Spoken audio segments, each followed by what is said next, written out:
Your love amazes me. Your love amazes me. Oh, yeah. Your love amazes me. Did you hear me, girl? Oh, I've been praying for so long. But your love amazes me. Oh, I got down on my knees out in the rain. Oh, your love amazes me. Oh, yes, it does.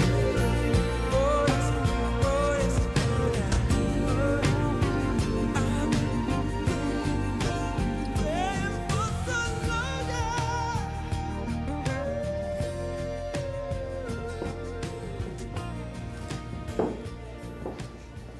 On behalf of Jason, Heather, and their families, and God, we welcome you today to this most important day in their life. And they're the stars today. I add God, because he first instituted marriage, did the first wedding. And so he's glad you're here today. Also, as they're the stars of today. But I'd like for each of you that are married, as you go through the vows with them, to come a little closer to your mate as you observe the service. You may be seated. Roger. Jason and Heather, this is our wedding wish for you on your wedding day. Arthur Jennifer Smith wrote, "Marriage is a mosaic you build with your spouse. Millions of tiny moments that create your love story." I believe that all things happen for a reason. After Jason's separation from the Marine Corps, he tried various jobs. He worked as a fast food cook. He tried to stock groceries.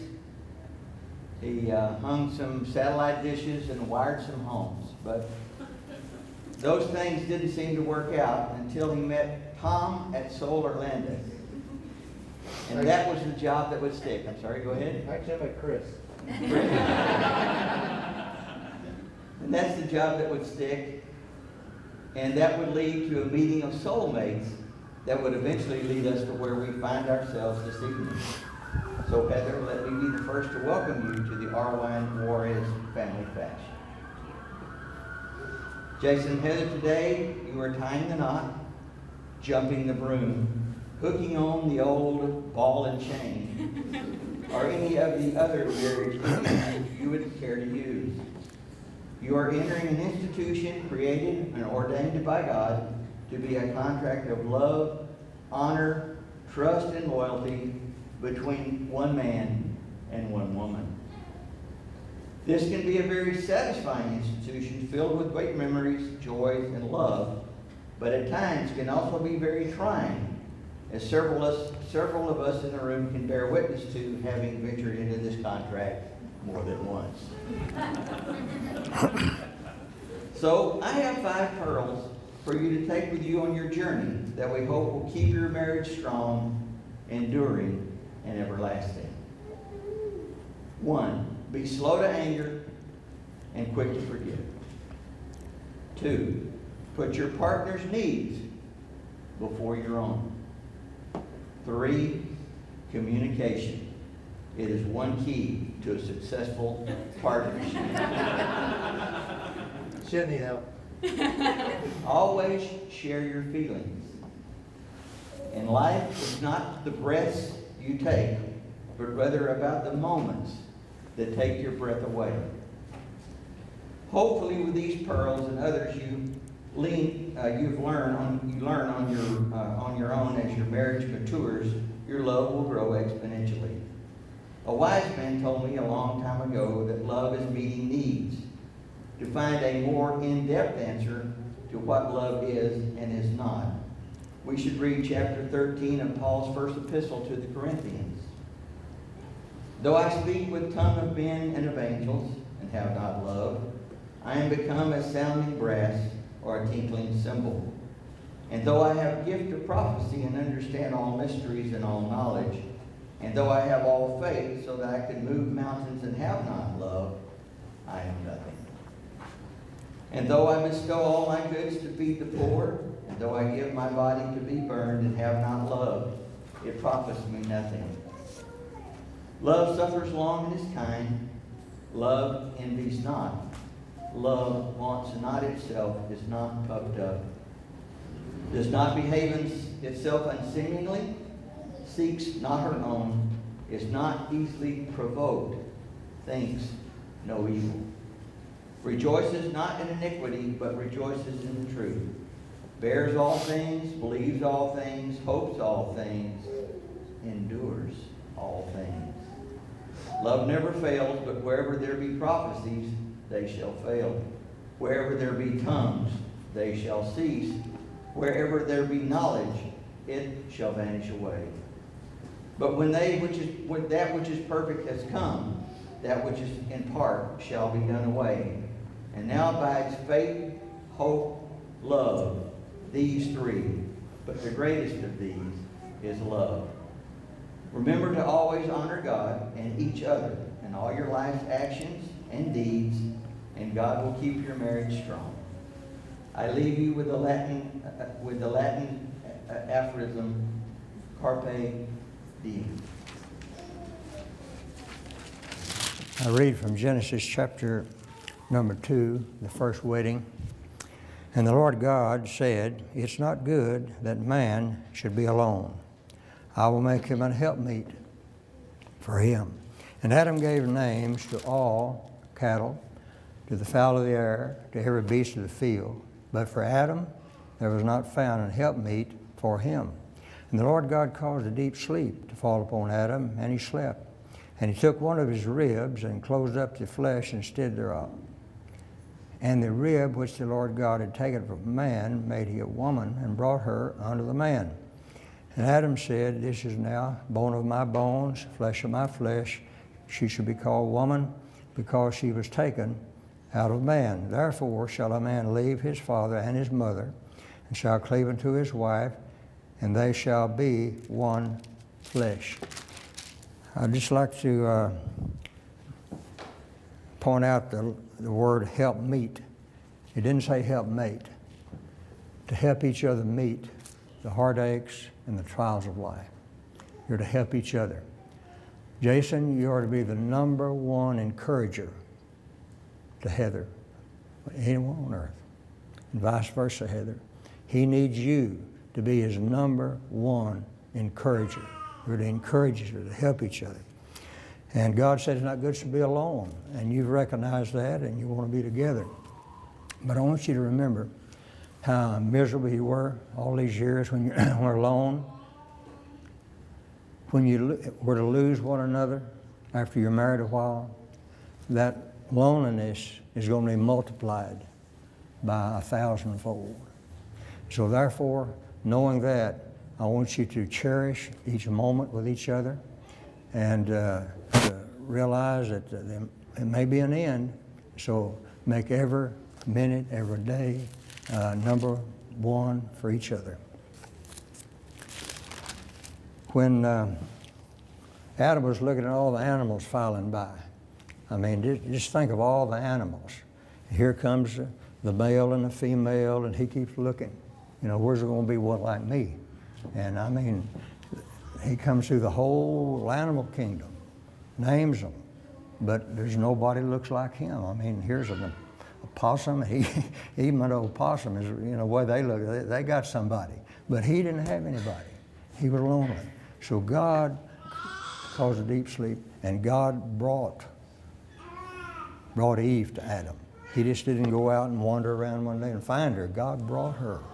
And so God has brought you together. And also he took a rib. He didn't take a hand, you know, to beat. He didn't take a foot to kick, or didn't take the head, you know, be a little god over. He took a rib.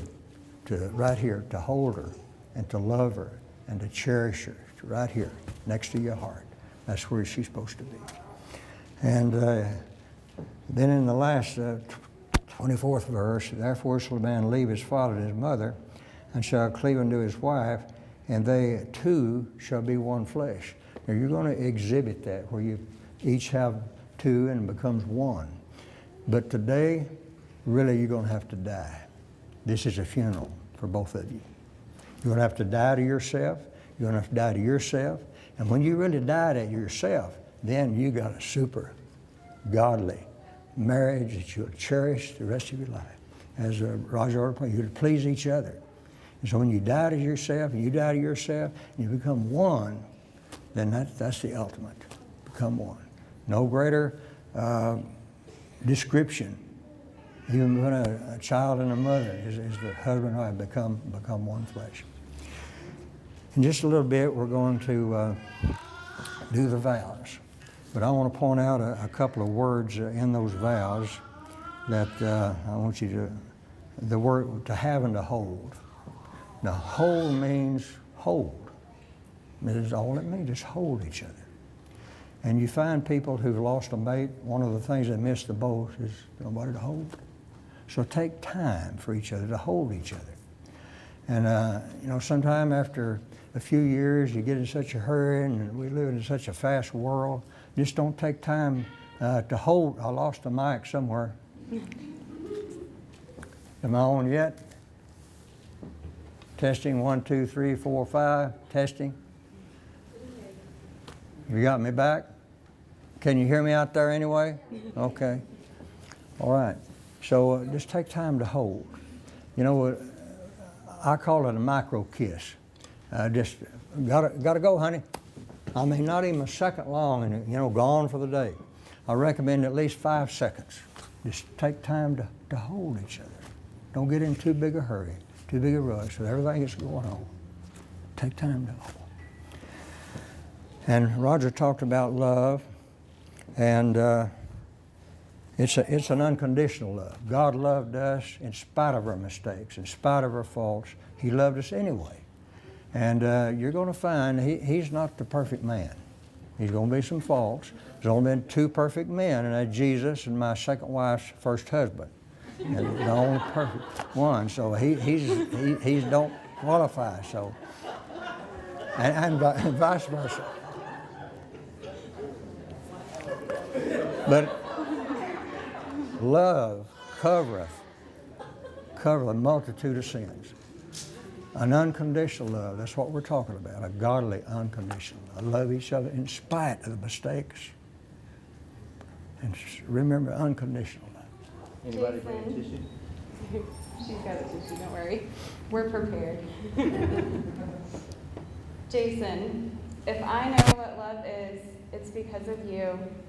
Because I love you truly, and because you love me too. It's already happening. I don't know what lies ahead or where the road will lead, but I know with you by my side, I have everything that I need. On this day, our wedding day, my vows I give to you. I vow to be patient and understanding with your tremors and forgetfulness too. I vow to give you my whole heart. I vow to remain true. I vow to be your teammate through good times and bad, I do. I vow to admit when I'm wrong, and I vow to forgive. I vow to love you para siempre, for as long as we both shall live.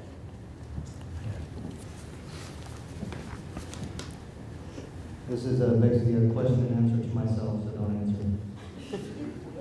Do you promise to love her? I vow to love her with all my heart and soul. Do you promise to comfort her? I vow to always offer to hold you when those cloudy days come around. Do you promise to honor and keep her for better or worse? I vow to always stand up for you when you feel beat down, and I will definitely keep you because I couldn't find better if I tried. Do you promise to love her for richer or poorer? I vow to love you no less, whether we live in Preston Hollow near Mark Cuban or in a van down by the river. Do you promise to love her in sickness and health? I vow to always love you even when you eat things you're not supposed to and regret it later. And do you promise to forsake her, to forsake all others, and be faithful only to her? I vow to never look at another woman the same way I look at you, because my heart belongs to you. Will you receive this ring from Heather as a token of affection, sincerity, and fidelity toward you, and will you wear it with that same affection and fidelity toward her? I do.